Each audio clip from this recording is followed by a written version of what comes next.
नमस्कार. उन्हाळा आला की मजा मस्ती सुट्ट्या सगळं काही डोळ्यासमोर येतं. पण त्वचेचं काय?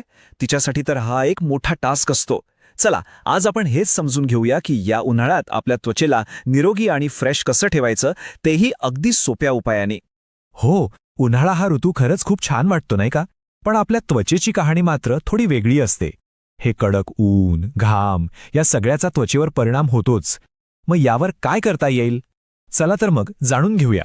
बरं, तर सगळ्यात आधी त्या समस्यांबद्दल बोलूया ज्या उन्हाळ्यात हमखास त्रास देतात. म्हणजे नक्की काय होतं या हवामानात आपल्या त्वचेचं? हे बघा, उन्हाळ्यात तापमान वाढलं आणि घाम आला की पुरळ आणि मुरूम हमखास येतात.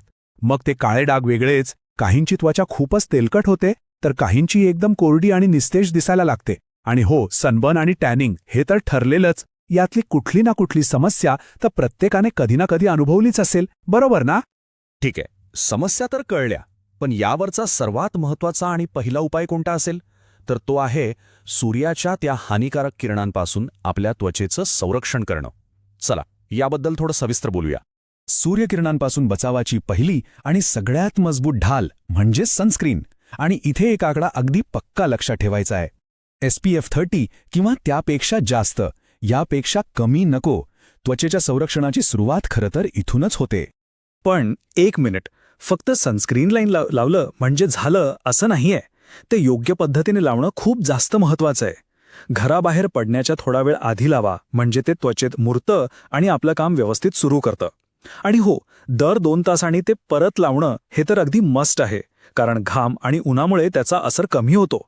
त्यामुळे आपलं संरक्षण टिकवून ठेवायचं असेल तर हा नियम पाळायलाच हवा.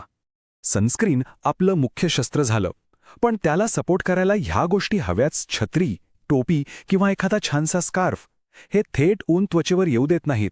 आणि स्टायलिश सनग्लासेस ते फक्त फॅशन नाहीयेत, तर डोळ्यांभोवतीची जी नाजूक त्वचा असते ना, तिचंही संरक्षण करतात. चला आता बाहेरील संरक्षणावरून आपण त्वचेच्या आतल्या काळजीकडे वळूया. त्वचेला हायड्रेटेड म्हणजेच पाणीदार ठेवणं आणि ती स्वच्छ ठेवणं या 2 गोष्टी खूप महत्त्वाच्या आहेत. त्वचेला जर आतून तजेलदार बनवायचं असेल ना, तर त्याचा सगळ्यात सोपा मार्ग आहे भरपूर पाणी पिणे. जेव्हा आपलं शरीर आतून हायड्रेटेड राहतं तेव्हाच त्याचा ग्लो त्वचेवर दिसतो. खरंच इतकं सोपं आहे हे. पाणी पिण्यासोबतच आपण जे खातो त्यातूनही त्वचेला हायड्रेशन मिळू शकतं. काकडी, कलिंगड, संत्री ही फळं म्हणजे त्वचेसाठी जणू काही पाण्याचे नैसर्गिक साठेच आहेत. यातून हायड्रेशन तर मिळतंच, पण विटॅमिन्सचा बोनसही मिळतो. आता बघा, उन्हाळ्यात घाम आणि धुळीमुळे त्वचेची छिद्र बंद होण्याची शक्यता खूप जास्त असते. म्हणूनच दिवसातून 2 वेळा एका सौम्य म्हणजे माइल्ड क्लेन्झरने त्वचा स्वच्छ करणं खूप गरजेचं आहे. आणि एक गोष्ट, जड मेकअप शक्यतो टाळावा, कारण त्यामुळे त्वचेला श्वास घेता येत नाही आणि मग मुरुमांना आयता आमंत्रण मिळतं.